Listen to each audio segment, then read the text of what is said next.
Assalamualaikum warahmatullahi wabarakatuh. Selamat datang kembali teman-teman di channel Problem Catur. Semoga kita semua diberikan kesehatan dan rizki yang melimpah oleh Allah Subhanahu wa taala. Amin.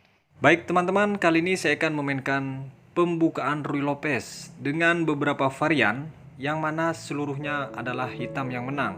Dan partai ini dimainkan oleh Albert Fogg melawan Capablanca di Manhattan pada tahun 1908. Dimulai dari E4, E5 dan kuda F3, kuda C6, gajah ke B5, kuda F6.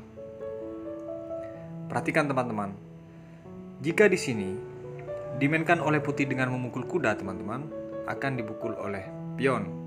Dan jika di sini kuda memukul pion E5, sekedar refresh akan datang menteri ke D4. Jelas hanya terjadi pertukaran, tapi masalahnya akan unggul posisi dari hitam jika langkah itu dipilih. Karena setelah diancam kuda ini, langkah terbaiknya hanya ke F3. Dan setelah ke F3 dipukul cek. Apakah raja bisa bergeser? Boleh ke F1, tapi menjadi tidak berkembang langkah selanjutnya dari benteng, teman-teman. Dan jika ditutup dengan menteri, maka lagi-lagi dia tidak bisa rokade jika pilihan langkah tadi dimainkan oleh putih, teman-teman. Kembali ke posisi di saat kuda ini ke F6. Langkah partai dilanjutkan oleh putih dengan rokade terlebih dahulu, gajah ke E7, dan di sini benteng ke E1 mempersiapkan untuk pion ini tidak dipukul. Akhirnya D6 dijawab oleh Capablanca. D4, E kali D4 dan kuda kali D4. Di sini gajah ke D7, teman-teman. Karena kuda ini yang di C6 terancam, terpin dan seterusnya. Kuda C3 dijawab oleh putih, hitam rokade. Kuda ke E2, benteng E8 dan kuda G3, kuda E5. Varian ini disebut dengan Berlin Defense dari Ruy Lopez, teman-teman. Gajah kali gajah di sini dan menteri yang mukul. F4, di sini dijawab dengan kuda G6. Jelas kuda G6 ini ingin memancing dua pion ini masuk. Dan dilanjutkan dengan kuda F5 ternyata. Gajah F8 dan menteri ke D3, benteng A ke D8 dan gajah ke D2. D5. Pertukaran ini bersifat menentukan, teman-teman. Karena ketika dipukul tentu sangat unggul dari posisi hitam. Langkah partai E5, balik mengancam kuda. Dan di sini datang gajah ke C5, cek. Setelah cek, teman-teman, tidak ditutup dengan kuda atau gajah oleh putih, melainkan bergeser ke A1 raja, kuda ke G4. Di langkah ini, teman-teman, jika menteri ke G3 dengan mengancam kuda ini agar kembali ke H6 misalnya, maka yang terjadi akan dipaksa cek. Pilihannya apakah dipukul, dan itu mustahil. Dan ketika menghindar ke G1, teman-teman, ke E4 kuda. Dan jelas di sini harus kehilangan menteri, teman-teman. Setelah kemanapun dia, maka menteri hilang. Kembali ke posisi di saat kuda G4. Langkah partai kuda ke D1 dijawab oleh putih karena menjaga kemungkinan cek, teman-teman. F6 dan di sini dijawab dengan H3. Kuda ini terancam. Kuda F2 ternyata tetap memaksa untuk cek. Kuda kali kuda dan gajah kali kuda sekaligus mengancam benteng. Benteng ke E2. Di sini tidak memindahkan gajah daripada Capablanca, teman-teman, melainkan memukul pion E5. Dipukul gajah oleh benteng dan di sini dilanjutkan dengan E4. Jelas bahwa di sini kuda putih harus hilang juga, teman-teman. Ternyata dia cek ke H6, ingin merusak struktur bangunan daripada pertahanan hitam. Dipukul oleh pion dan menteri ke D4. Menteri G7 mengajak pertukaran karena posisi kurang bagus daripada hitam, teman-teman. Menteri kali pion. Dan dilanjutkan dengan menteri mukul B2 sekaligus mengancam benteng. Benteng ke E1 dilanjutkan D4, F5, E3 dan benteng F ke E2. Kalau dimakan oleh Capablanca, tentu di sini harus rugi satu perwira atau kualitas. Langkah partai dimainkan oleh Capablanca, teman-teman, langsung menaikkan kuda F4. Memaksa benteng ini harus bergeser, tapi tidak bisa digeser kemana-mana. Benteng yang di E2 terjebak. Gajah C1 dijawab oleh putih dan menteri ke B6. Setelah memaksa pertukaran lagi-lagi, menteri ke-4 tetap menolak dari putih, teman-teman. Kuda kali benteng dan menteri ke C4 cek. Halapan raja, benteng di sini memukul kuda. Menteri ke-6. Sekarang pilihannya sangat sulit, teman-teman. Dan jika menghindar selain D3 tentu akan hilang benteng. Langkah partai dimainkan oleh putih. Karena pilihannya sangat sulit peraduan ini, maka menghindar ke D3, teman-teman. Menteri kali menteri dan pion kali menteri. C5 dijawab oleh Capablanca. Langkah ini yang sangat menentukan di permainan akhir. Karena pion ini betul-betul mengunci langkah dari gajah dan benteng. G4 dan dibalas dengan C4. Langkah partai di posisi ini dari putih menyerah, teman-teman. Baik, kenapa menyerah di posisi ini? Kita akan bahas. Jika di sini pion ini dipukul, maka yang terjadi D3. Dan ketika dia mukul pion, tetap akan dipukul. Dan selanjutnya pasti didorong D2. Langkah ini tentu meminta gajah harus memukul. Dan jika dipukul, mutlak kemenangan untuk hitam, teman-teman.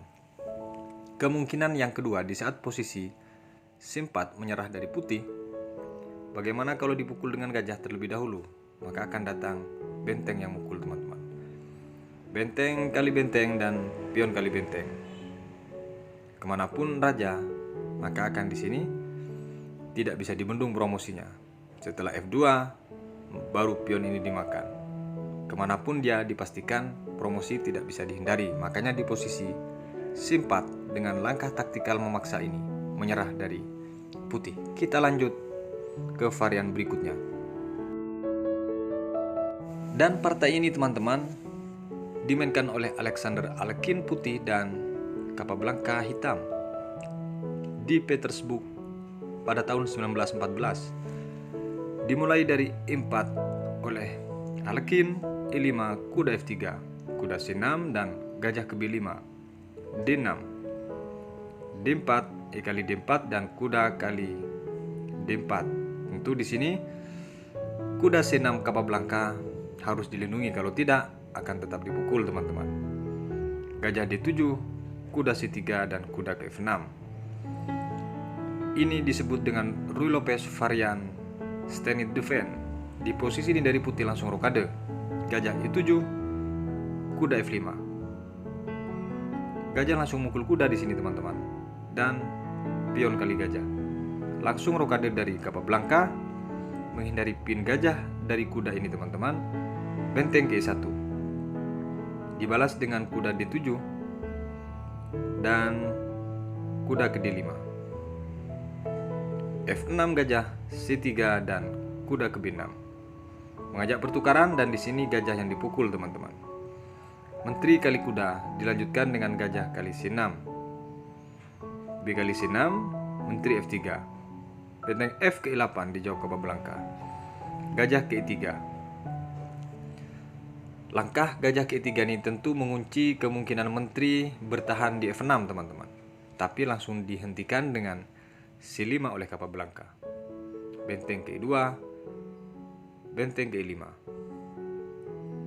Pion yang di F5 ini tentu akan dipaksa akan dipukul, teman-teman. Benteng A ke E1 dan benteng A ke E8. Menteri ke B7 dengan mengancam dua pion. Dilanjutkan dengan menteri memukul pion F5. Dan di sini menteri kali pion C7 terlebih dahulu, teman-teman. Dibalas dengan menteri ke E6. Karena kemungkinan pion ini diambil lagi, menteri sekarang mukul pion A7. Kuda D5 dan raja ke F1. Kuda F4. Jika kuda ini dipukul teman-teman, tentu dia harus kehilangan benteng. Benteng kedua dibalas dengan kuda kali G2 teman-teman. Di langkah ini penuh polemik, karena langkah daripada Capablanca sangat menarik teman-teman. Kemana sebenarnya arah serangan kok kuda ini diberikan, dan ini bersifat memaksa karena mengancam gajah atau benteng. Jika di sini benteng bergeser teman-teman, maka di sini gajah akan dipukul. Dipukul datang menteri cek. Tentu posisinya menjadi tidak baik karena akan datang benteng G2 ditutup, terbaiknya F3. Dan jika ini bergeser atau ditutup, tentu di sini memakan pion yang di E3 teman-teman. Ketika bergeser ke E1, dipukul oleh benteng. Dilanjutkan dengan D2 misalnya, D3. Alamat hancur berantakan jika posisi tadi dimainkan oleh putih teman-teman. Kembali ke posisi di saat kuda kali G2 ini, langkah partai dimainkan oleh Alekhine adalah memukul kuda tersebut. Menteri G4 cek. Raja F1 pilihannya, menteri H3 cek. Dan raja K2. Setelah raja ini K2 teman-teman, di sini langsung dibuang oleh Capablanca dengan ditukar dengan gajah, pion kali benteng, dan cek. D1 pilihannya langsung dipukul kembali cek. C2 raja, menteri keempat. Lagi-lagi ini langkah yang memaksa raja ini tersudut. Ketika dia ke D8, tentu checkmate teman-teman. Raja ke B3. Dan setelah itu datang menteri ke C6. Persiapan untuk mendorong pion. A4 dan D5. A5, menteri cek ke B5. Tentu di sini memaksa untuk mundur. Apakah dia ke A2 ataupun ke C2? Langkah partai ternyata dia ke A3 teman-teman. Dibalas dengan benteng ke B8. Tentu ancamannya adalah checkmate. Raja ternyata di sini lari terlebih dahulu ke A2. H6. Persiapan untuk kemungkinan dicek oleh putih. A6.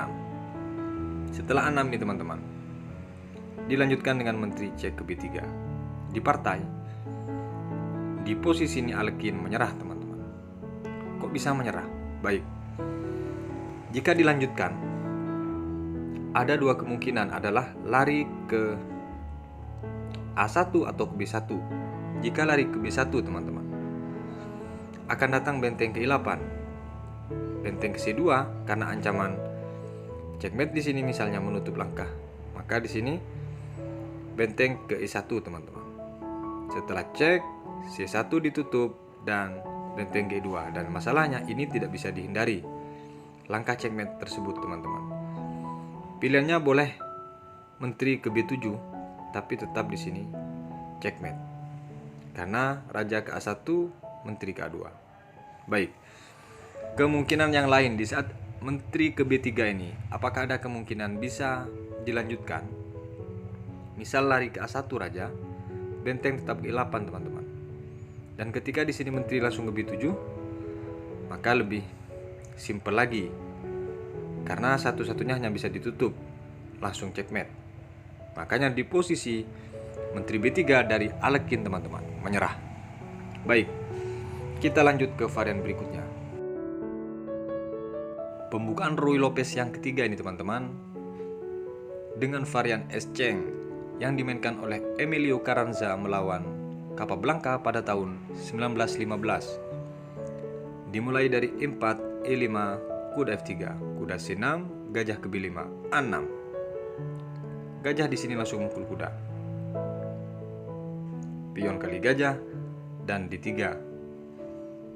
Karena tahu ketika dipukul akan didatangi oleh menteri, pion yang di E5 teman-teman. Gajah D6, kuda C3. Gajah G4, gajah E3, dilanjutkan dengan kuda ke E7. H3, gajah ke H5, G4 dan gajah ke G6. Di sini dari putih bersiap untuk mendobrak ke arah sayap raja, teman-teman. Menteri ke D2 dan C5. Kuda K4, F6.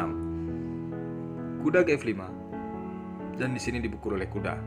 Setelah pion kali kuda, gajah ke F7. Kuda K4.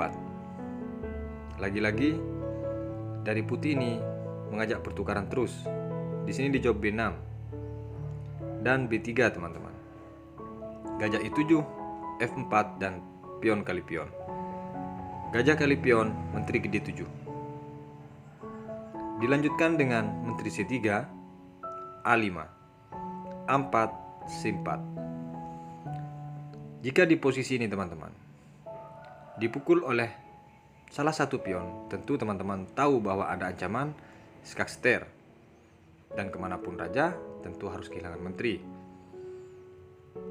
Walaupun di posisi ini C4 dipukul oleh pion yang di D4 misalnya, tetap arahnya ancaman ini. Kembali ke posisi di saat C4. Langkah taktikal ini, teman-teman, dibalas oleh putih dengan rokade panjang.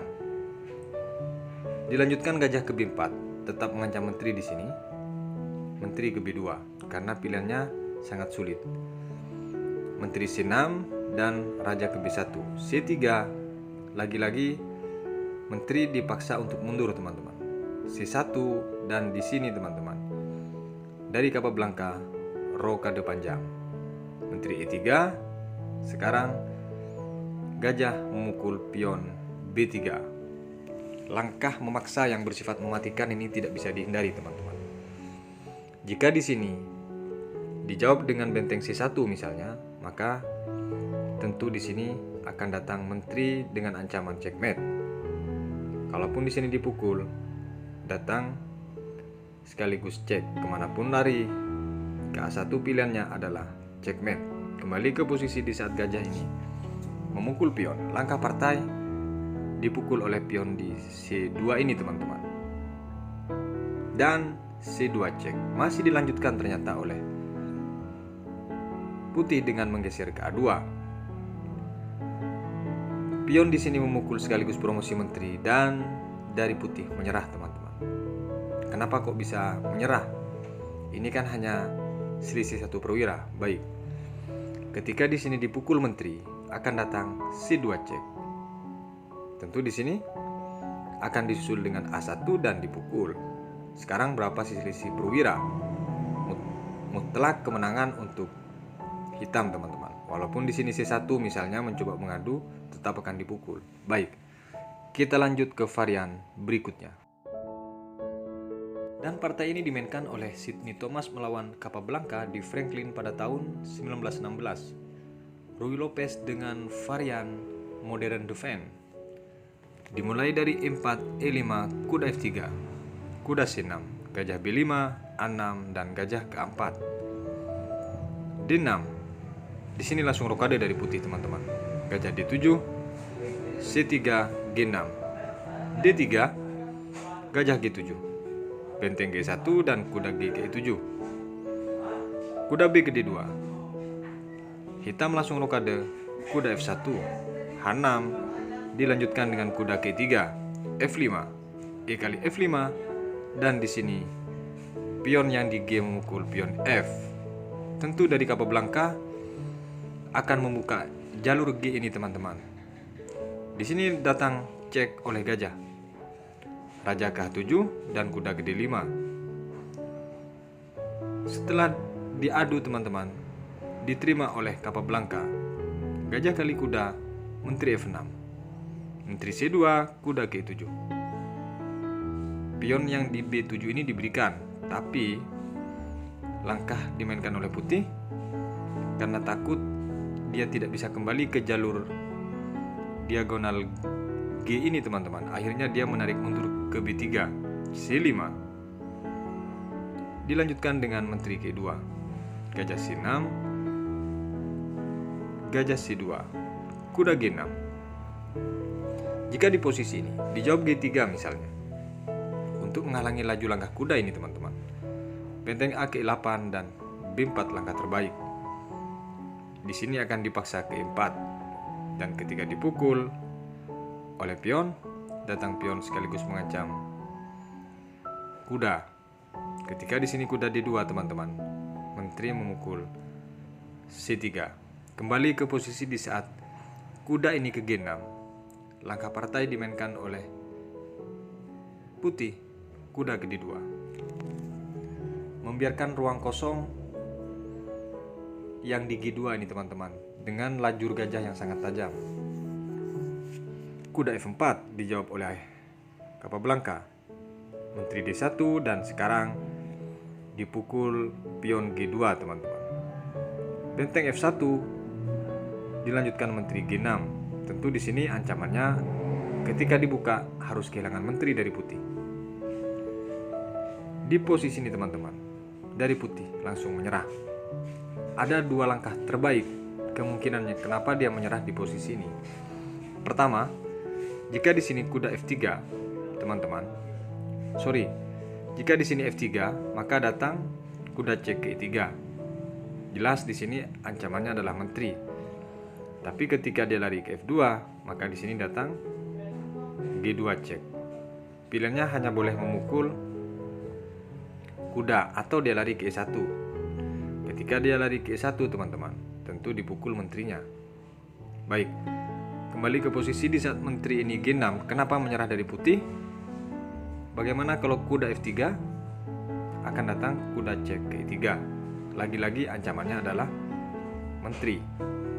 Dan setelah bergeser misalnya atau ditutup terlebih dahulu, maka tetap akan dipukul. G4 percuma teman-teman, karena ancamannya checkmate. Dari hitam sudah tidak tertarik dengan menterinya. Baik, kita lanjut ke Ruy Lopez varian berikutnya. Dan yang terakhir nih teman-teman, dimainkan oleh Albert Purnell melawan Capablanca dengan varian modern Stenit, dimulai dari 4, E5, kuda F3 dan kuda C6, gajah B5, A6, gajah ke4, D6. Di sini langsung rokade dari putih, gajah E7, D4 dan B5, gajah B3, kuda kali D4. Kuda kali kuda, pion kali kuda, dilanjutkan gajah ke D5. Artinya dari putih membiarkan pion yang di D5, tapi dia mengancam benteng di A8, benteng ke B8, dan sekarang baru dipukul teman-teman. Kuda F6 dan kuda C3. Langsung rokade dari Capablanca. Gajah E3, gajah D7 dan A3. C6. Langkah yang memaksa mundur daripada gajah terang putih ini akhirnya ditarik ke A2 teman-teman. C5, menteri ke D1, C4 dan F3. Sekilas langkah ini tidak ada dampak teman-teman, tapi perhatikan gajah terang dari putih sudah terkurung. Artinya secara tidak langsung dari putih sudah mengefor satu perwira teman-teman. Gajah ke-6 dilanjutkan dengan menteri ke-2, D5, E5. Menolak untuk pertukaran, dia memilih untuk mengancam kuda. Di sini dijawab kuda D7, benteng A ke D1 dan kuda kali pion. Gajah ke D4 mengancam kuda sekaligus membuka jalur menteri. Kuda ke C6. Setelah balik mengancam, raja ke H1 teman-teman. Langsung dipukul oleh kuda. Benteng kali kuda dan gajah ke F6. Benteng disusun kembali ke belakang. Gajah sekarang memukul kuda. Tambah komplit bahwa gajah terang daripada putih terkurung. Akhirnya dipukul oleh pion gajah. Menteri ke A5 langsung. Pion yang di A3 tidak bisa dibela, sekaligus gajah terangnya teman-teman. Menteri E5 dijawab oleh putih. Dan menteri memukul pion. B1 gajah kehilangan arah kemana dia mau menyerang, sekaligus gajah ini terkunci teman-teman. Benteng F ke 8, benteng F ke 1 dan benteng B ke D8. E3, gajah D7. Dilanjutkan dengan menteri G5, gajah ke C6. Jika di sini teman-teman, benteng memukul benteng, akan datang dipukul oleh benteng, dan ketika ke D2, A5, persiapan promosi yang harus nanti menyerahkan salah satu perwiranya dari putih. Kembali ke posisi di saat gajah C6, langkah partai benteng DG1 teman-teman. Di sini langsung menteri ke F8, ditarik mundur untuk persiapan peraduan. H3 dan di sini benteng kali benteng. Benteng kali benteng dan benteng G8. Di posisi ini dari putih menyerah. Karena sama dengan di force 1 perwira teman-teman. Perhatikan hingga di akhir permainan gajah terang dari putih tersudut dan tidak bisa ngapa-ngapain. Kenapa dia menyerah di posisi ini? Ada dua kemungkinan terbaik. Jika di sini benteng memukul benteng, akan datang menteri memukul. Ketika D2, E5, pion ini pada akhirnya susah untuk diperjuangkan. Dan ketika F4 mencoba mengancam, datang di sini E4. Tinggal kemanapun dia, misalnya ke F2, maka di sini tentu dibuka terlebih dahulu. Dan secara tempo dan kualitas mutlak unggul hitam teman-teman. Kembali ke posisi di saat benteng ini ke E8. Bagaimana kalau misalnya menteri ke F4? Maka di sini A5. Persiapan untuk promosi. G1, C5 dan raja ke F2. B4. C kali B4 dan A kali B4. Setelah E2 di sini, maka akan dipaksa pertukaran itu, teman-teman. Menteri memukul benteng dan menteri kali menteri nantinya. Tapi didorong pion terlebih dahulu. Ketika di sini menteri ke F2, maka akan datang E5 cek. F1 terbaik, C3. Dilanjutkan dengan G1, D3 dan C kali D3. Baru sekarang B3 teman-teman. Langkah paksa ini akhirnya nanti minta satu perwira. Dan setelah menteri ini ke B6 mencoba mengancam cek, menteri B5. Bisa dia cek ke D8, tapi akan ditutup dengan gajah. Dan ini selesai. Tidak bisa cek lagi. Satu-satunya dia memang harus menyerah karena dorongan pion ke C2 minta satu perwira teman-teman. Baik. Itulah teman-teman pembukaan Ruy Lopez. Kenapa saya rangkum hingga 5 varian agar teman-teman mudah atau lebih memahami pembukaan Ruy Lopez dengan beberapa varian. Semoga bermanfaat. Sampai berjumpa di video berikutnya. Wassalamualaikum warahmatullahi wabarakatuh.